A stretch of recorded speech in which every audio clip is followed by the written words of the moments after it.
Hi there, a very warm welcome to Two Parkers in a Pod, the podcast that will help you thrive in 25. I'm Dave, he's Q, and together we've had the dreaded lurgy for amazing 26 years now. We've moved on a year. We have, yeah. Thrive in 25. How long did it take you to come up with that? About 20 seconds. You spent the whole weekend doing that, didn't you?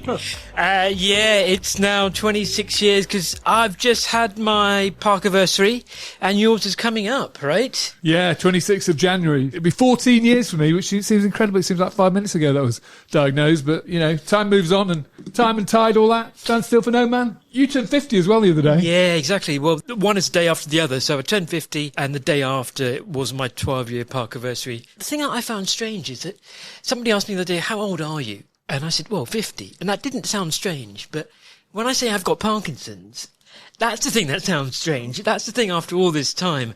I still find it's still weird to say out loud. I often find that I can talk about Parkinson's in quite abstract terms, particularly on the podcast, but sometimes it's almost like it's happening to somebody else and not me. But, you know, certain things bring it home, like my DBS journey that's going to be happening in a few months. But yeah, it's a time of reflection, as it is for many people, but it's particularly poignant for us, isn't it, January? Yeah, it's a strange time. I celebrate normally my Parkiversary rather than sit in a corner and feel sorry for myself. I normally do something exciting like go to see Bruce Springsteen or whatever. So I'm going to have a little trip aboard soon. So that'll be nice. Very nice. Yeah. Why not? Even if you don't celebrate, it's good to reflect, I think, because especially after this many years, you know, living with this condition, give yourself a pat on the back. It's worth acknowledging, I think. Yeah, 14 years, I'm still walking and talking, which is great, and I'm still living a good life. So, you know, you can too, if you put the effort in and try and stay positive. It's hard to do. It's easy for us to say that, but it's tough to do, isn't it? It is, and don't get us wrong, it gets tougher every year. But we're still living a full life and intend to sort of enjoy every moment, don't we, Dave? Yeah, and I got you the greatest 50th birthday present ever. A rummage round TK Maxx, 50 quid to spend at TK Maxx. So you better get all sorts of that. You better get some Christmas chocolates that are out of date.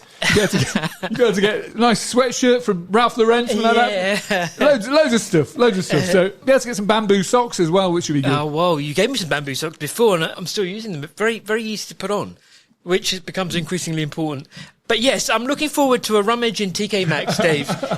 Under your guidance, thank you for the gift. We're having a bit of a rummage around Parkinson's UK's headquarters today, a new headquarters, not far from Buckingham Palace, actually. Yeah, SW1 in London, and it's our first time here, isn't it? They've recently moved office. We're here for a bit of a tour and a chat with the boss here, Caroline Rassell. Yeah, she's had time to get her feet under the desk now. She's been here for a few years.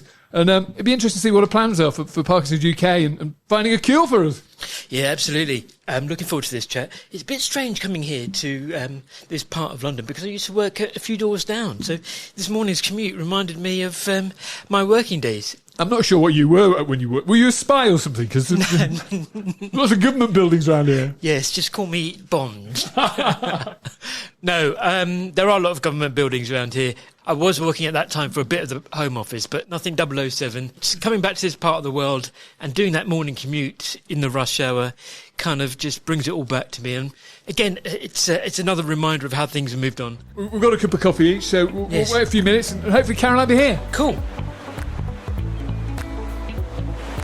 Time to meet our guest. She's a qualified accountant, an avid park runner, and recently returned to playing the piano after a 40-year absence. She's been described as authentic, approachable and human. She is Caroline Rassell, head of Parkinson's UK. Hi. Yeah. Can I just challenge you? You've said human and you've mentioned accountant. They're not always mentioned in the same sentence. So I take that as a huge compliment, being not only an accountant, but human. So thank you. Happy New Year, guys. Happy New Year. Well, Ellen, my partner's an accountant as well, so you're in good company. I'm just wondering how you ended up at Parkinson's UK. You know, it's quite a journey to get here, wasn't it? Yeah, it was quite a journey to get here, but I found my home, let me just say. So I started my career in local government, and then I moved on to the NHS. But in the NHS, the bit that really interested me was patients and actually people. So moving beyond the patient to the people. And I got really frustrated in the NHS. All I ever did was say no. I was very good at saying no. But I didn't change anything and no one was getting anything more, anything better. No one was improving. And I just thought, crumbs, this isn't a health service, it's an illness service. I want to go somewhere where they look at a whole person and where they really want to make a difference to a whole person's life. And so, long story short, I decided to leave the NHS on the day of lockdown. So I walked out on the 23rd of March 2020 when the NHS went into crisis, and I took some time out and I ended up at Parkinson's UK. What have you learned from that experience that helps you in Parkinson's UK, do you think? To understand that actually the individual probably knows far better than the very qualified consultant, even nurse. Listen to the patient, listen to the person, and listen to the family, because every day they live with whatever, whether it's a condition or a short-term problem. And actually they know what wants to be fixed. The thing that was always annoying in the NHS was the fact that you could go in through the front door for one thing and they'd want to fix everything else. And actually you were probably quite happy with everything else being a bit wonky or not quite right. They wanted to fix the lot. And then you just end up on a kind of a constant wheel of lots of tests and lots of different things. And so actually listening to the person is the most important thing. And that's what I learned in the NHS. And in terms of your background as an accountant, what does that help you do as CEO of this charity, being an accountant? Well, clearly it's a talking point, isn't it? An accountant with a personality. How unusual.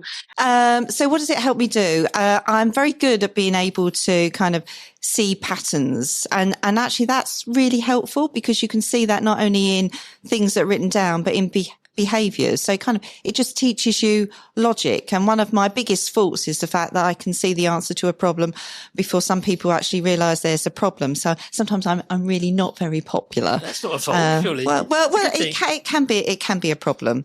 But it also helps in terms of just being able to, when you meet people who are impressed by numbers, and there are people that are, people in power. So some of the MPs, some of people that work in the NHS and other kind of organisations. If you start and you can just quote numbers at them with an air of confidence, then actually they think, oh, this person knows what they're talking about. And actually, I usually am confident when I'm talking about numbers. So when you are in front of an MP or whoever it is, what are the numbers that you quote in the Parkinson's context? Well, I do like, and this is, a sister podcast, if I may say, the Paul Mayhew Archer, often joke about, they, being diagnosed, 2 people being diagnosed every hour. But it's a great thing to sit down and say, by the time we finish this meeting, 2 more people will have been diagnosed with Parkinson's. And actually that's a killer fact that is completely true.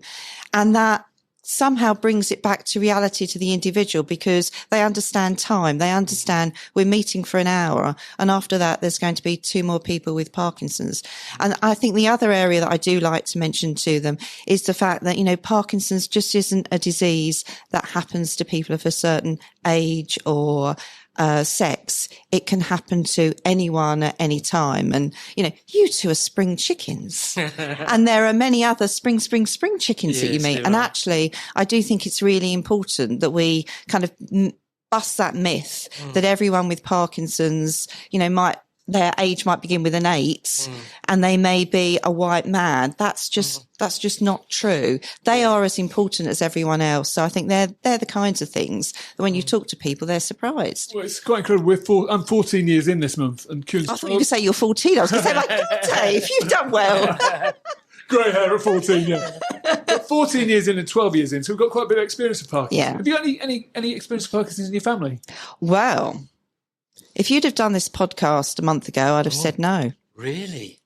So over Christmas, I found out that my mother-in-law has been diagnosed with Parkinson's.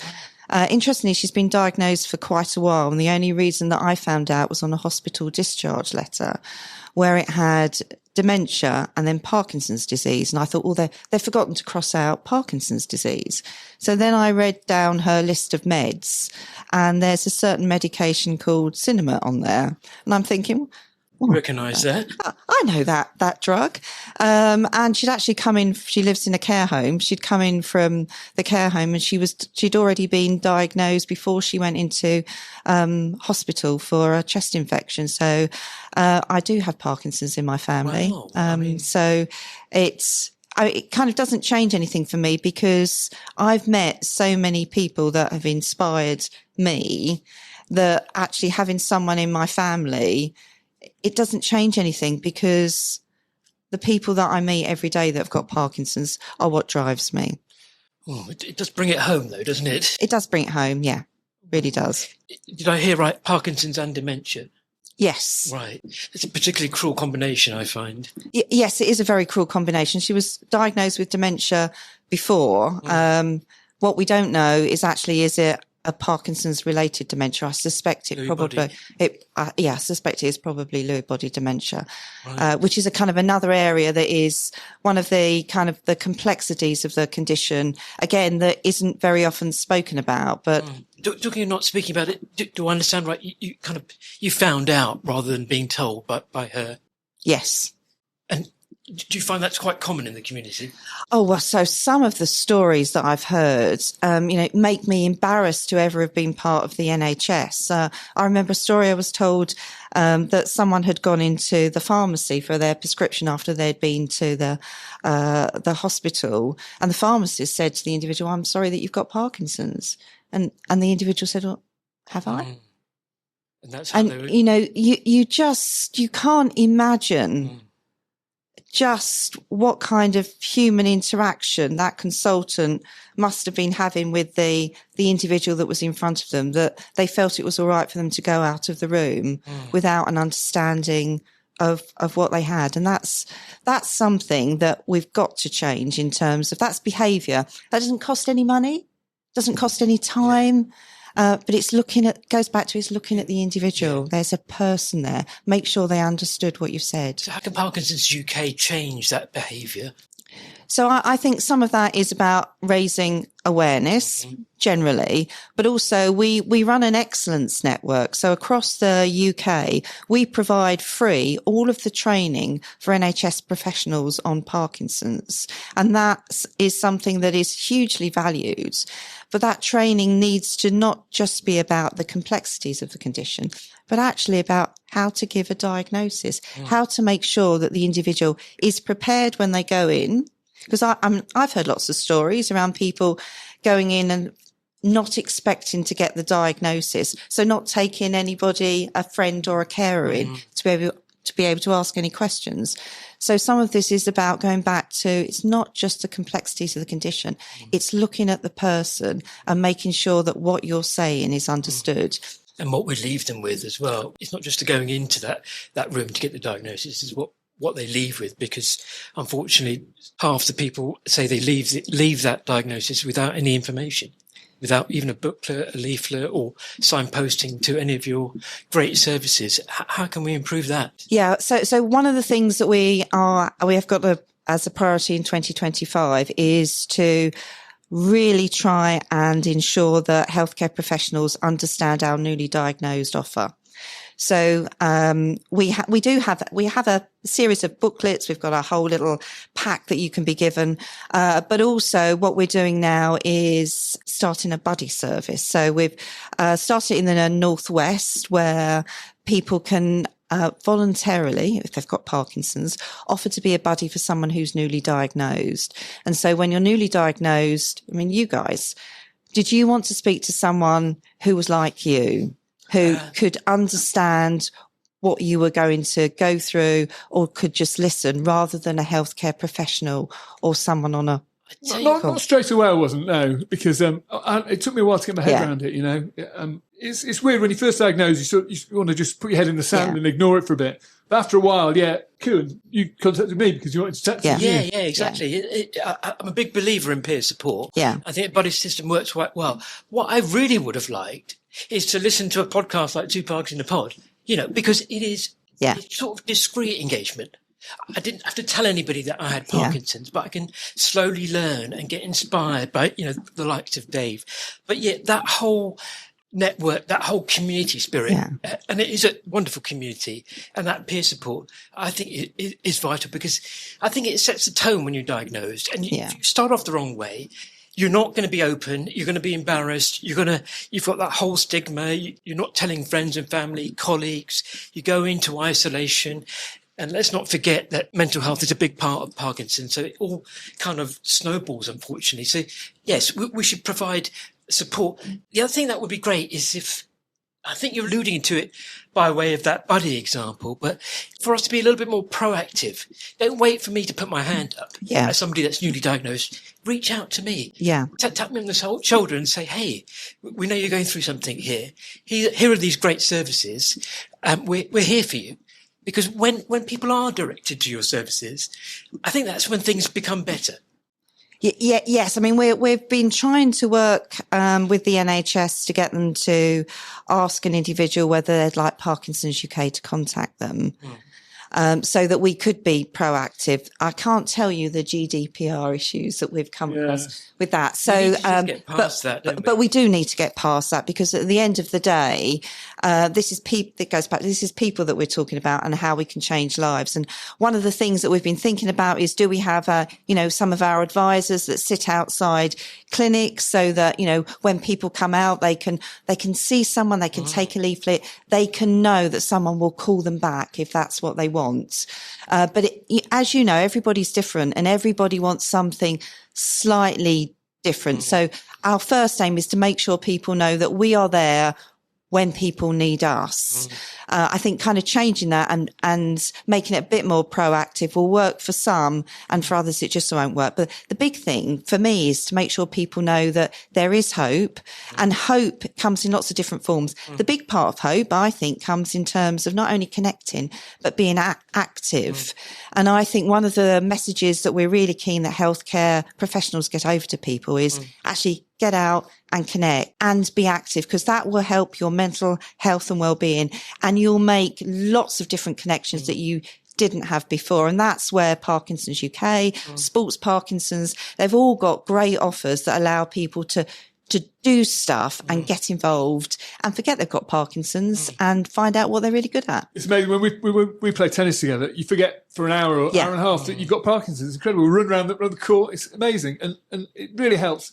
So if you're listening now, you want to get involved in sport Parkinson's, Parkinson's UK, loads of great YouTube videos, all sorts. You can get in. I think active means many different things. That's all right for me and you. But I would imagine maybe your mother-in-law, for example, is in a different position. But there are ways of being active when you are in that position, right? Well, I mean, we were all at Parkon, weren't we? And we saw Baz Bloom with his enthusiasm as well, talking about, even if you're sitting in a bed, you get your dumbbells or your two tins of baked beans and you're lifting them up. So you're completely right. It's different for every person, but actually it's just so important, because the buzz that you get is just amazing. So I think that's important, that people realise you don't have to be Gary Shaughnessy or you two guys, playing tennis. You can do anything, but it's just so important. What we love about you is you immerse yourself in the Parkinson's community. We see you all over the place. I was at St George's Park. I was emceeing the walking football tournament. And you turned up playing for the girls' team. Amazing. Oh, I can't tell you how much I love this job. And the bit I love about the job is the community and just being able to get out and mix. And I don't see anybody as having Parkinson's. I just see them as really interesting people that are willing to have a go at anything. And, you love Annie Booth. I love Annie Booth. She is, to me, one of the most remarkable women that I have ever met. And how she has created the Parkinson's pioneers. There's over 25 of us now. We come from all different walks of life, all different geographies. We're actually going to Derby this Saturday to play football and trying to get more women to come across. And one of the brilliant physios from Derby, Liv, she started walking football in Derby. But as a group of women, we're going along to kind of really showcase the fact that you can start by not even knowing which way you face in terms of where the goal is. And that doesn't matter, because at the end of the day, you're there to connect, have fun, but then you do develop that killer instinct. So I'm proud to be part of the Parkinson's Pioneers, and we will be at St George's Park again this year. Watch out for us. And it's not just football. You're supporting a number of active initiatives in the community up and down the country, aren't you? Do you want to reel off some of the other stuff that you're supporting? I mean, I think it's a really interesting place that we're at now as a charity, where we've got people from the community who are coming forward with ideas that they feel are benefiting them. And actually, we are a charity. We are a membership organisation. We're there for our members and we're there for the Parkinson's community. And if people are trying things and saying this works, we should absolutely be behind them. So there's lots of things that are creative as well as things that are activity based that we're supporting. So we did support a lady called Janet who put on the Parky Players and went up to Edinburgh for the festival. She won an award up there. And actually just seeing how the creative arts could help people who, you know, were coming to terms with their condition, but actually had the boldness to stand up and perform and have fun. That's fantastic. You think of Phil Jerky. I mean, what a great guy. What a funny guy. And the confidence that he's got. I just think all of those different areas of creativity, whether it's art, whether it's performance, whether it's music. I met a guy the other week. I went up to Cambridge and there is a composer who's recently been diagnosed with Parkinson's. And he played to me some of the pieces that he'd composed before Parkinson's and after Parkinson's. And he was saying, what do you think? Well, I mean, they're a bit too classical for me. But I could really feel from him, he felt the emotions that he could put into his music once he'd been diagnosed were much more profound than before. And it was changing his life. And, you know, he was lit up about it. So it's fantastic. Is that the thing that strikes you most? That so many people in the community, but they're all so different. That I guess it's a good thing, but it also kind of makes it a challenge, right? If you ask 10 different people with Parkinson's the same question, you'll get 12 different answers, right? Is that a challenge that you've seen? No, I think it's what makes this community absolutely outstanding. Who wants to work somewhere where everyone's the same and they all experience the same condition? I think that is the rich. And to me, that's why Parkinson's just represents humanity, because everyone is different. And in the Parkinson's community, I see no difference. No one person is the same. And that's great. I mean, sometimes it's quite difficult if you're trying to convey a message to kind of an MP or someone in power who thinks everybody should feel the same. Everybody should be affected the same. And, you know, you invite some of your community members along and they're all completely different. Most of them are balmy. Some of them have got great ideas. But actually that's the richness and that's the complexity of what Parkinson's is. We're being accused of being too nice, Parkies. You encouraged the movers and shakers to march on Parliament during their podcast. And you did. And they did it as well. Well, if I start with actually Parkinson's UK, I would say that we are we were quite a sleepy, lovely organisation. Absolutely nothing wrong with that. And actually been hugely successful and built brilliant services. But actually the world outside is changing. And you've only got to look at kind of social media. You've got to look at other charities and other conditions that have got people that stand up and fight for them. And unfortunately, in society now, actually being nice and, you know, kind of warm, it doesn't get you everything you need. Now, I don't ever want to lose that from Parkinson's UK or the Parkinson's community. But actually, there are times when you just need to light the match, throw the bomb, and hope it lands in the right place. And the more that we do that, I think that's really, really important. So there is something about being Aggie.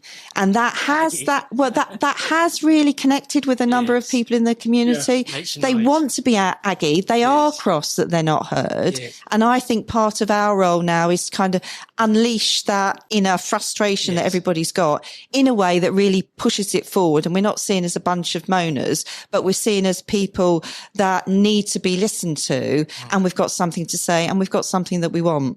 Yeah, absolutely. I'd agree. And I think, you know, we started off talking about numbers, but actually what you really need to do in front of the likes of government as well, not just the numbers, but also just bring it down to a human level, because I like that phrase that you had, Parkinson's represents humanity. I think it does, you know, and we've met some amazing people in the community, and I'm completely blown away in awe of some of these people and what they do. And I think what you were describing there by them getting involved in the community is part of that acceptance process, part of that giving back, which is why your volunteer network is so strong, isn't it? Do you want to just tell us about the volunteer network and how people can get involved? Yeah, I mean, we've got nearly 4,000 people who volunteer for the charity. And that's fantastic. I mean, that is priceless. And they volunteer on completely different, I suppose, elements of the charity. So most people, when they think of volunteers, might think of someone who takes part in one of our groups. So we've got nearly 400 groups, cafes, branches, and they organise those. And they're kind of very traditional, but they offer a huge amount of support for people with Parkinson's, and importantly, their carers.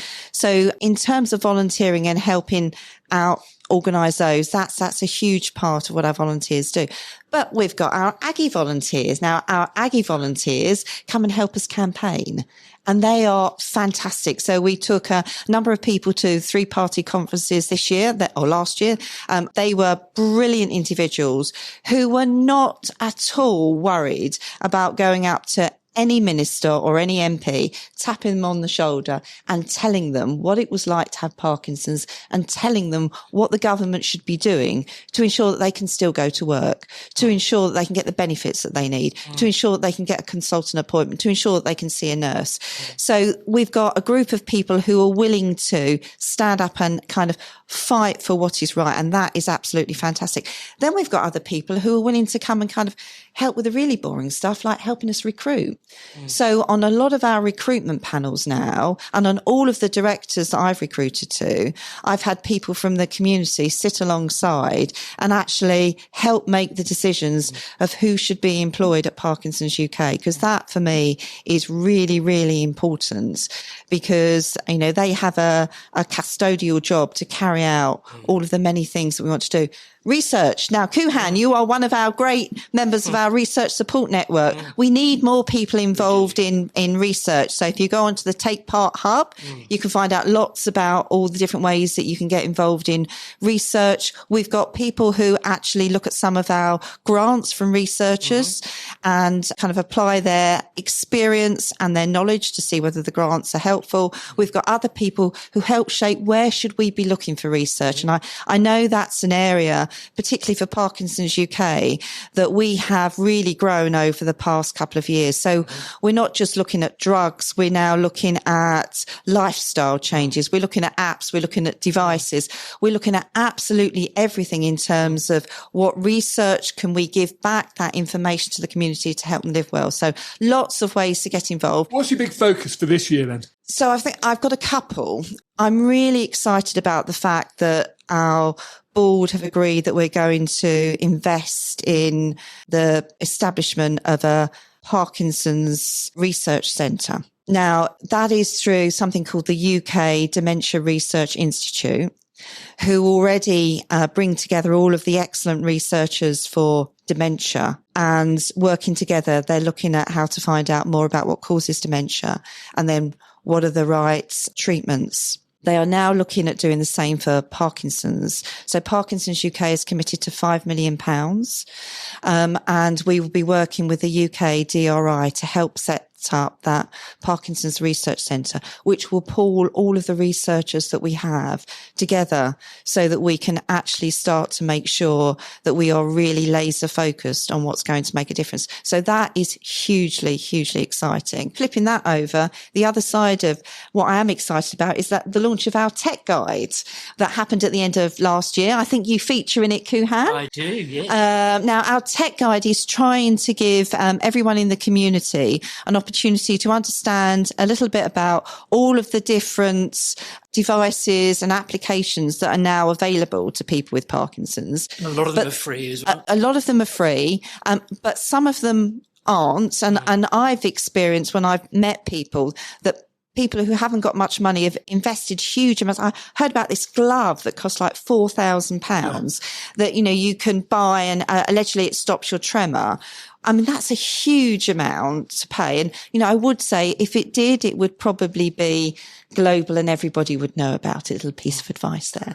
But obviously our tech guide is asking people in the community to kind of rate what they think about these different devices. So it is people with Parkinson's giving their view about kind of the efficacy of the particular device or app. And that's brilliant. So that is what Parkinson's should be doing. Listen to the community, feeding that straight back to the community. So I think that's going to be something that's really exciting next year as we kind of develop and grow that and learn actually more what people think. Yeah, we'll leave a link to that tech guide in the show notes. It's I think there's 40 odd products on there at the moment. And like Caroline saying, it's not Parkinson's UK view. It is the view of the community and people that are using those services. So well worth a look. How do you draw the line between knowing how much to invest in research, particularly drugs, versus what I would call things that are to do with living well with Parkinson's? I don't think there is a right or a wrong answer to that. I think there is, and it's something that obviously a decision that's made by our board of trustees, half of whom have got Parkinson's, and the other half who are appointed have got a connection with Parkinson's. But for me, as an executive and as the chief exec, I advise them on what I'm hearing from the community. And do you know what? It does change. It changes dependent on your length of time with the condition, and it changes in terms of your circumstances. I haven't met a single person with Parkinson's who doesn't want two things. One is ultimately a cure, and the second one is actually to live well today. And so, very crudely speaking, that's how we split the resources that we've got, so that we make sure that we've got enough invested to help people live well today, whether that's through advice, guidance, supporting groups, supporting activities, funding NHS nurses. And then the other part, which we just must never lose sight of, is, will there ever be a cure? What we do hope is that there'll be better treatments that can slow the progression or help with many of the symptoms. And we will continue to be kind of the largest charitable funder in Europe of that, because that is fundamentally what people with Parkinson's want. But it has to be balanced with living well today, because everybody's here today. And it goes back to that humanity. People want to be able to have control and hope. I wonder how much you talk to Cure Parkinson's these days and Michael J. Fox Foundation, things like that. Yeah, so I've got a call with Helen tomorrow. That's not your Helen. Well, I might have a call with your Helen tomorrow. Helen Matthews from Cure Parkinson's. So we work really closely together. And that's something I think with both Helen and I, as chief executives, we're committed to the fact that, we are here for people with Parkinson's. We should forget the fact that one's called Cure Parkinson's and one's called Parkinson's UK. What we want to make sure of is that we complement each other. And the worst thing in the world would be is that we're both kind of homing down and doing the same piece of research. And if we are, we should be doing it together. So I think we're at a really sweet spot now where Cure Parkinson's are really brilliant in terms of their focus on repurposed drugs. And when we partner with them on the repurposed drugs, we're looking at new drugs, drug discovery, things that haven't been thought about yet. We're trying to understand what causes Parkinson's. And our research is very much also focused on treating symptoms as well as disease modification. So we work really collaboratively. In fact, Helen and I and Claire Bale from this charity, and two ladies that you'll know well, Rochelle and Shafak, we are talking collectively about how we raise the profile of women with Parkinson's and what we can do in terms of either research on that, but also looking at living well as a woman with Parkinson's. And that's something that we're all really interested in. We should be seen as from the community side as completely complementary and working together, because that's what we do. That's really good to hear, because in previous years it hasn't been like that, has it? Well, can I just say perhaps the change that we've got two ladies now. Yeah. No, I'm agreeing with you. Oh, good. I'm agreeing with you. The other thing I would sort of agree with you is the change that I've noticed, perhaps in your tenure, or maybe it was coincidence or not, I'm not sure, but there's a lot more engagement, two-way engagement with the community compared to previously, and also harnessing the amazing skills, experience, and knowledge that people with Parkinson's have, and putting that to good use. Because a lot of people are like me and Dave. We were forced to effectively retire prematurely from our careers, but we've still got things to add, haven't we, Dave? Yeah, massively so. I think It's incredible how much, the feedback we've had to the podcast, and people every week I probably speak to four or five people who've been newly diagnosed, and they want to speak to us, because they see us the knowledge that we've got from 26 years of experience. We're in a very privileged position at the moment, aren't we? We are. Yeah, I was reading your financial summary from last year, which the booklet. Kuhan, you need to get out. You need to get out. I'll buy a good book. Take it to the tennis court. What are you doing? Reading that? It's actually quite an interesting read. You're on the front cover. And I'm on the front cover, which is the other reason I like next it. Year, Dave. But, there's some interesting facts in there. 1% of your staff have Parkinson's. Yeah. Is that good or bad? Well, I'm going to twist that and say 1% of our employees have Parkinson's. If you were to look at the people that work with us and include our volunteers, actually it's almost 1% don't have Parkinson's, because we've got 4,000 people that I mentioned who actually without them, we couldn't run the charity. So I think an extension of the Parkinson's UK family. That they are they're part of our community of deliverers. So without our volunteers, they are part of the people that make Parkinson's UK work. And I know that's a bit of a kind of a sidestep. Do we have enough paid people who've got Parkinson's? No, we could always have more. We've been looking at how we recruit and make sure that we've got flexible ways that people can engage with us, even to, how people fill out an application form, which, dependent on how you feel at the time, some of the questions can be a real challenge, and people tend to be very honest. That's the other thing I found about people with Parkinson's. They tend to be very honest and say everything. And sometimes you think, even with the PIP, and I shouldn't be saying this, but, there is a time and a place for when you complete your PIP assessment. And if you're on tip-top form and you're on, actually, I wouldn't suggest that's the best time to kind of complete your PIP assessment. It might be the best time to complete an application form, though. The advice I give to anybody contemplating applying for PIP, and I think everybody should with Parkinson's, or the attendance allowance for those of that age, is to call the Parkinson's UK helpline, because the advisor will literally talk you through the application. And the success rate when you're taking down that route versus doing it by yourself is a lot higher. Yeah. So that's a great resource.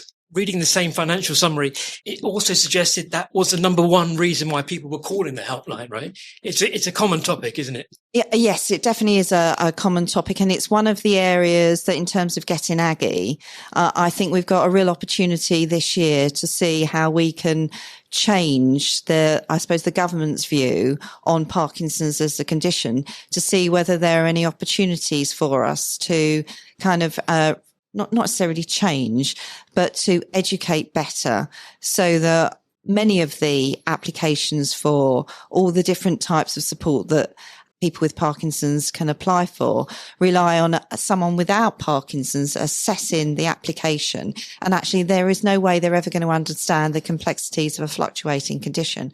So are there rules that perhaps could be tweaked a bit that allow a little bit of a passport through for people with Parkinson's? It can be very humiliating going to one of those meetings with a doctor. You go to a little room in the middle of Wandsworth I went, and they're looking at you, checking you over, and I've never applied for benefits before. It's really humiliating, I found it. So if you can do anything about that, you felt the same, didn't you? I did, but mine was online. I had an assessment with I think she was a GP, and she was fairly knowledgeable about Parkinson's, which helped. In the end, I found it was really helpful, because she gave me some pointers actually how to complete the process. So I would always advise. That's unusual, Karen. Yeah, it is unusual. It definitely is unusual. But what's not unusual is that most people that apply for PIP get PIP. So we shouldn't portray this stuff as a barrier to apply it. No. I mean, it goes back to kind of the politeness that I referred to in Parkinson's UK, and I see in the community. People are incredibly humble and don't think that they kind of either deserve something, or they don't want to go through an experience where they're made to feel different. And actually, my advice is exactly what you've said, Kuhan. You're not different. You are someone who is entitled to something, and just ask for it. And if you need help, as you say, our advisors and our helpline are there to help you and to give you that confidence that you're not doing anything wrong. All you're doing is something that when you get to 65 or 67, you get given a pension. You don't turn around and say, I'm terribly sorry. I'm very, very embarrassed. I don't want it. You just don't. And actually, this is entirely the same.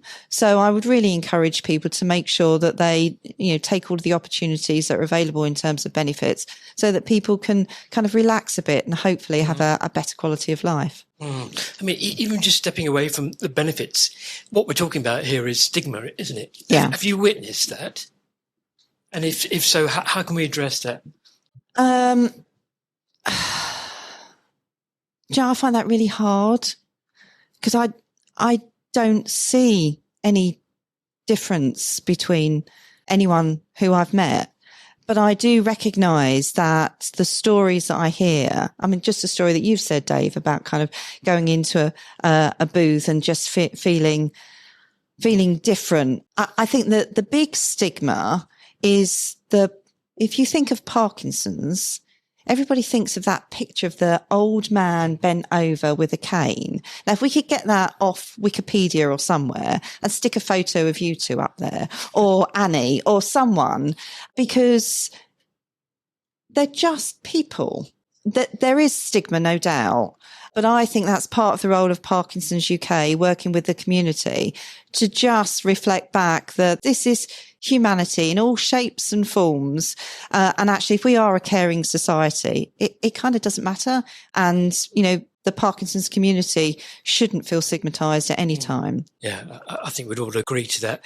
And talking differences, you've been up and down the country, and I wonder what you've noticed by way of regional differences, particularly outside London and the South East. They speak differently. I mean, I'm struggling with Dave, but what do I notice? Either in terms of attitude or in terms of availability of healthcare services. Well, so there is a huge difference, I think, in healthcare services, but it's not a regional difference. If you happen to be near a centre of excellence, and there are many for Parkinson's. So if you live in Newcastle, if you live in Manchester, if you live in Bristol, and if you live in parts, but not all of London, if you live in Oxford and if you live in Cambridge, you may well get an absolutely excellent service. You may be able to see a consultant even. You may have a nurse that knows you really well. You may see therapists, and you may be offered the opportunity to go on to different types of research. That is really a model that is not everywhere in the country. And you don't have to travel far outside of London to hit places where there is nothing. So where I live and where I worked in Essex, we didn't have a neurology service for a long time. We had no neurologists. Only 49% of people get seen by a neurology service within 60 weeks. That's just appalling. And that's literally half an hour from London. So I think the differences tend to be where you've got teaching hospitals or where you've got centres of excellence and you've got brilliant either nurses and clinicians. And the difference you see is that when you go out to a branch or a group, the nurses are there or the trainees are there or the physios are there doing exercises. And then you'll go to somewhere else where actually they don't even know that they've got a nurse. So I think that it's not necessarily regional. It's about that quality of care that you get from your NHS provider. But irrespective of that, you've then got people that just fly and they take every opportunity they can get. I have to say, the further north you get, the more sense for community there is. Everybody's looking out for everyone else. Everybody cares about the whole of the family with Parkinson's, not just the individual. I think that's the same in the region. If you go to Wales, Scotland, Northern Ireland, there is a real sense of community and support. And I think that's different when you're in bigger kind of towns and cities. And by definition, then, is there more of a feeling or acceptance to adopt holistic care? And are you getting the impression that we are moving to a model where the nurse is just as important as the neurologist, that the physiotherapist is just as important, or the occupational therapist, speech and languages? I haven't met a single person with Parkinson's who doesn't think that their nurse is actually kind of that kind of magnet. And everything around it is really important, but it's the nurse, because the nurse looks at the person, not necessarily the condition, but the person. So I think that when you've got a nurse, yes, that's what people feel. I think people are starting to understand the importance of what physios can offer. Speech and language therapists. Lots of people think that speech and language therapists are really important so that, you don't lose the volume of your voice. But actually, it's about things like swallowing, and learning that early is really, really important. So, there's just a whole wealth of professionals that can support. But I thought what you were going to ask, Kuhan, is are people now becoming more and more interested in what they can do themselves and different types of therapies? And I think people are, and we are curious at Parkinson's UK to find out more about what people want to know about. Nutrition is really big, but actually, are there other therapies that people are interested in? And, should we be doing some research about those types of therapies that really help people live well today? And that's really important. As Bloom said, rather than alternative therapies, it's complementary therapies. Complementary, yes, which I thought was great. Yeah, I think that's spot on. I mean, just generally in society, I think everybody's interested in what they can do for themselves. But let's face it, who wants to be reliant on someone else providing them care? If you've got the agency and the ability, you want to be able to do it yourselves, don't you? Yeah, and also a lot of that stuff is just a lot more fun as well. Creative therapy, art therapy, photography, dancing, singing, you name it. There's so many different types of newer therapies that in a lot of cases people have the opportunity to combine with a group, and then you're killing two birds with one stone there, aren't you? Because you're taking part in a therapy that helps you, but also you're then exposed to a wonderful group or a wonderful community, and that in itself has some benefit as well. Yeah, I absolutely agree with you. I'm going to mention Angela Rippon now. Okay. I've the Angela Rippon from the advert. I've met Angela Rippon, which I have to say is kind of on my list. I've met Mary Berry and Angela Rippon, and now life is complete. But Angela Rippon, apart from being extremely bendy, is possibly the most forceful agitator for change that I've ever met. She is about to launch on the 2nd of March something called Let's Dance, where she's trying to get everybody in the country up and dancing, because she believes that the power of dance is something that is completely underrated. So in terms of your mood, your flexibility, your coordination, but also your ability to connect with other people. And she's been talking to a number of different charities about, can we coordinate something together? So, I'll let you know if there's anything that we're working on with Angela, but hopefully something will come off around the 2nd of March. But she's managed to kind of get herself in front of Wes Streeting, in front of the leader of the NHS, to talk about the fact that she thinks dance should be prescribed free on the NHS. Now, whether we'll ever get there, but actually she's someone who is using her skills and her voice really for the good of everyone. And it is about that importance of kind of creative health.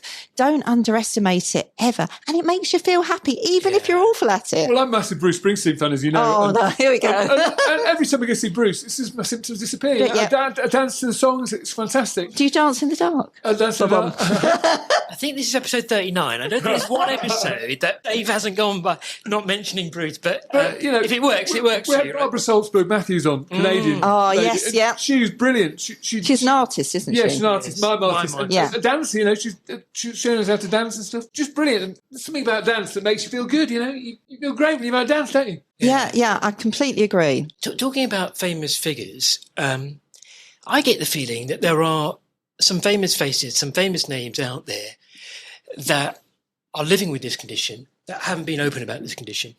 What would you say to those people?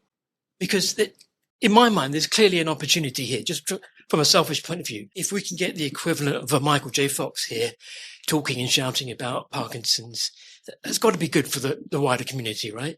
Yeah, no, I agree with you. And I mean, we have had John Stapleton, who's recently obviously been very open about his diagnosis. But I suspect that you're right, Kuhan.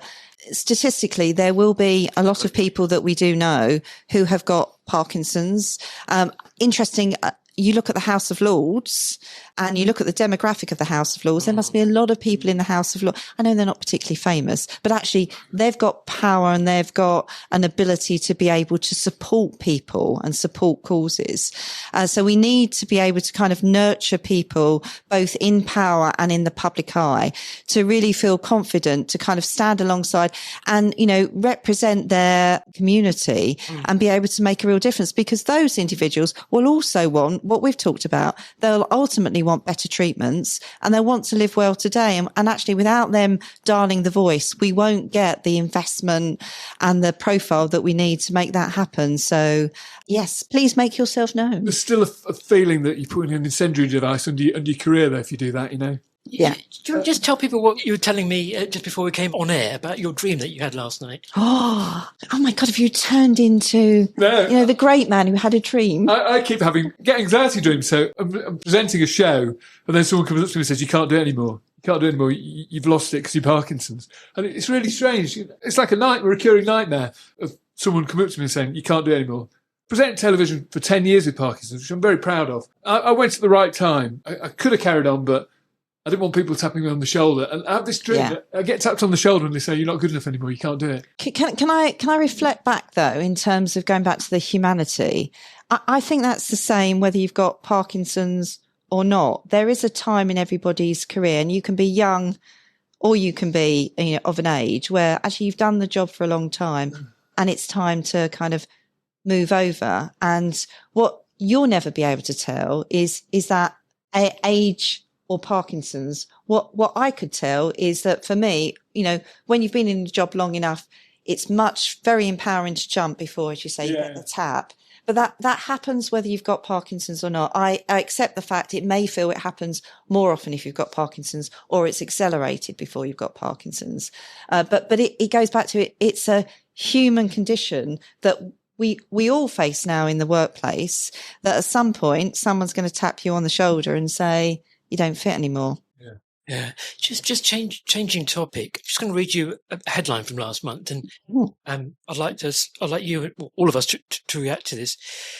An elderly man was left unable to swallow after waiting over 2 days in A&E without being given regular medication, and died 4 days later. It's not good enough, is it? I mean, we've got to tackle this, and there is a program in Parkinson's UK that's aimed to inform healthcare professionals around the time sensitivity of Parkinson's meds. Yeah. Do you want to just tell us a little bit about that?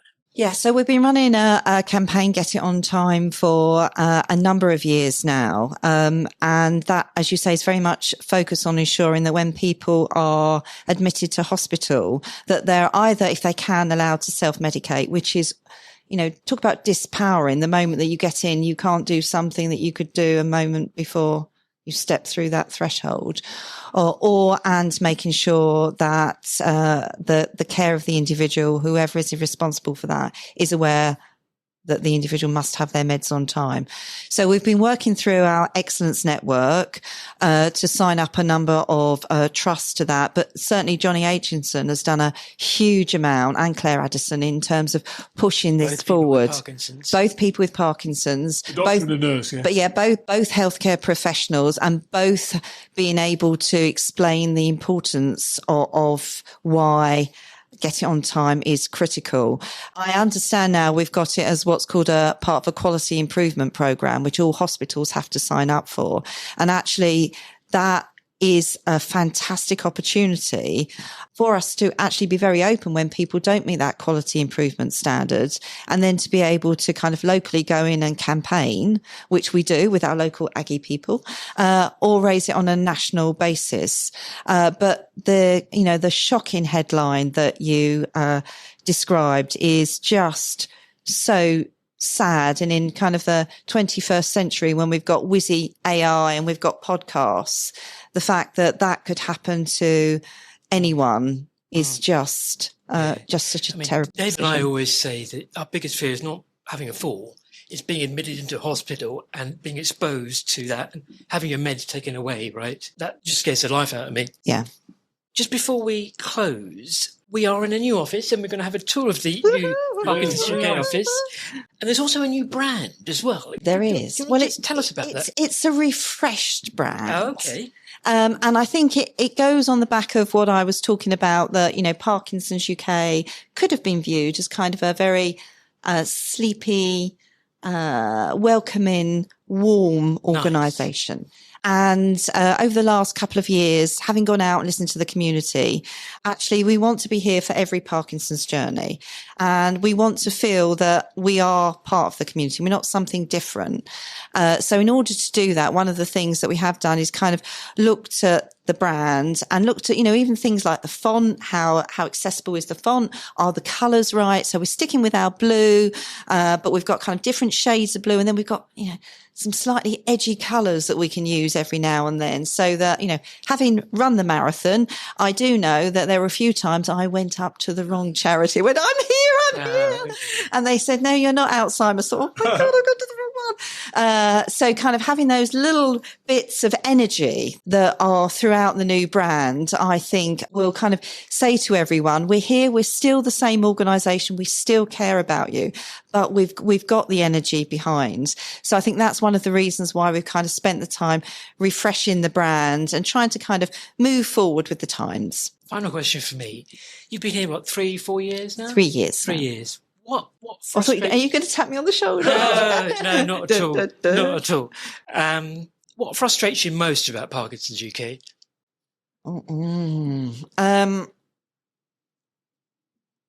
We like a process. I thought I came from an organisation that had more processes and rules, being the NHS, and I came here and I thought, freedom.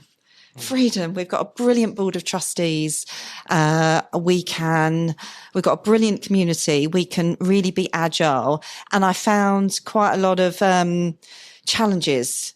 And I think if I were to peel it back and be really honest, it's because people are so desperate not to do the wrong thing.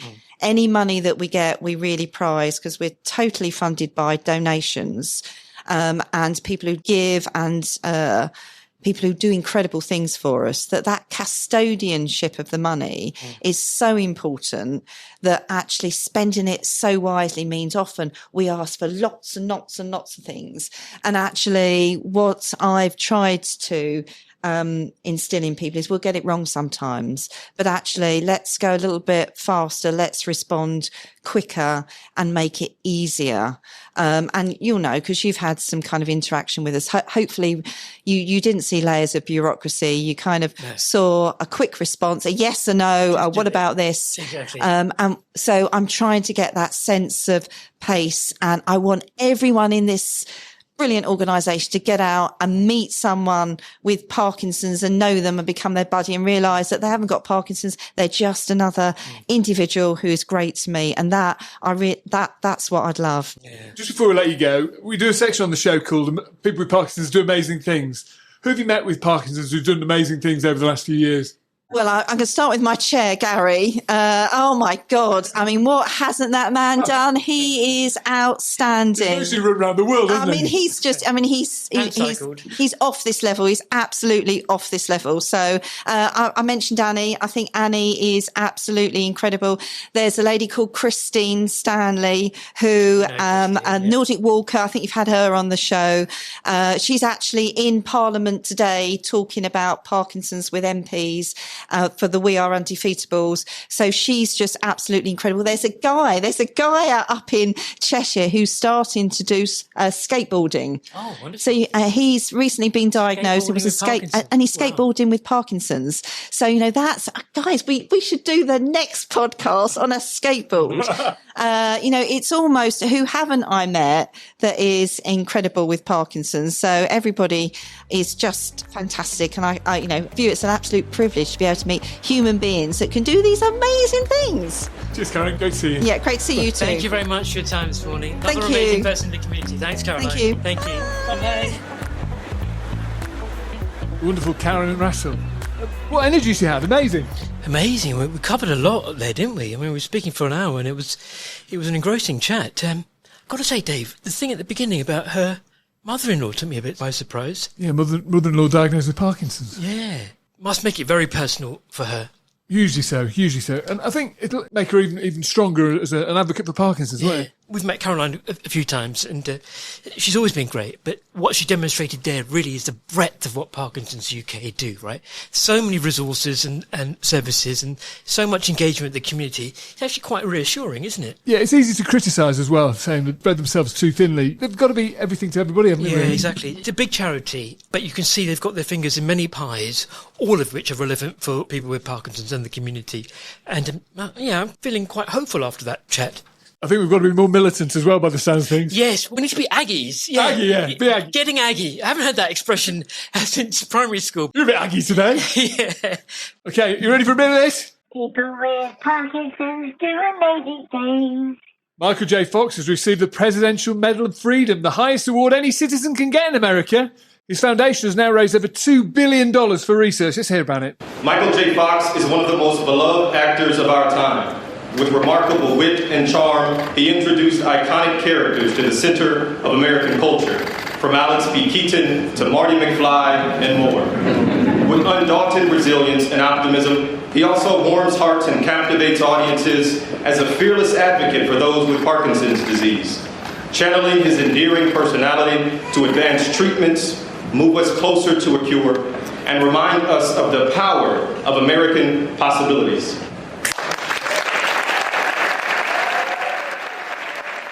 Join in the applause, Kieran. Brilliant. Yeah, big round of applause. We mentioned him on the last episode and many episodes, and he deserves it. I did find it somewhat, let's say, moving to watch because he was obviously struggling. And I thought it was somewhat ironic that Biden had to help him up. But he's still going, and he's a force of nature, and it's one of the highest accolades you can receive. So well done. Another amazing man with... Oh, hang on. I need a jingle. I forgot the jingle. People with Parkinson's do amazing things. Here we go. Another amazing man with Parkinson's is Frenchman Guillaume Brachet. The scientist is currently working 70 hours a week in his lab to develop Parkinson's treatments. Just to add to his amazing status, he recently kayaked 150 kilometres down the River Loire to raise funds for Parkinson's. Wonderful. What a guy. People with Parkinson's do amazing things. A community project in Cornwall that's been using boxing to help people with Parkinson's to stay in shape is going to go nationwide. The Parky Blinders. Great name. Brilliant name. Parky Blinders project says the non-contact gym work is great for people with Parkinson's, helps them stay fit. Now £17,000 has been invested into sessions. Some of the cash comes from Parkinson's UK. They're going to spread it nationwide. Wonderful. Sounds like a good use of money. Just talking of boxing, Dave, you told me this little story the other day about how you once met Mike Tyson. Do you want to tell our listeners about this? Because it was quite amusing. Well, it was funny because I was doing Ricky Hatton's homecoming. He did 2 fights in Vegas against Floyd Mayweather and Manny Pacquiao. And they did a big homecoming afterwards. And he fought this guy, who was going to beat in front of 50,000 people at Manchester City Stadium. And he was practicing the pyrotechnics and the walk-on. Ricky Hatton. And this massive flamethrower went off in front of me, and I took a step back. I stood on this bloke's toe. I turned round, tattooed face looking at me. Mike Tyson said, "Sorry, Mr. Tyson. Didn't mean to step on your toe." He said, "It's all right, son." Mr. Tyson. Well, what else do you call him? He's a scary-looking figure, isn't he? He's going to deck me. Yeah, I wouldn't want to mess with him. Great story. Maybe on the next episode you can tell us your Gaza story. Yeah, well, maybe. I don't want to name drop left, right and centre. That's all we've got time for, by the way. We're back soon. Brilliant. I've enjoyed that. Kieran, See you next time, yeah. Bye.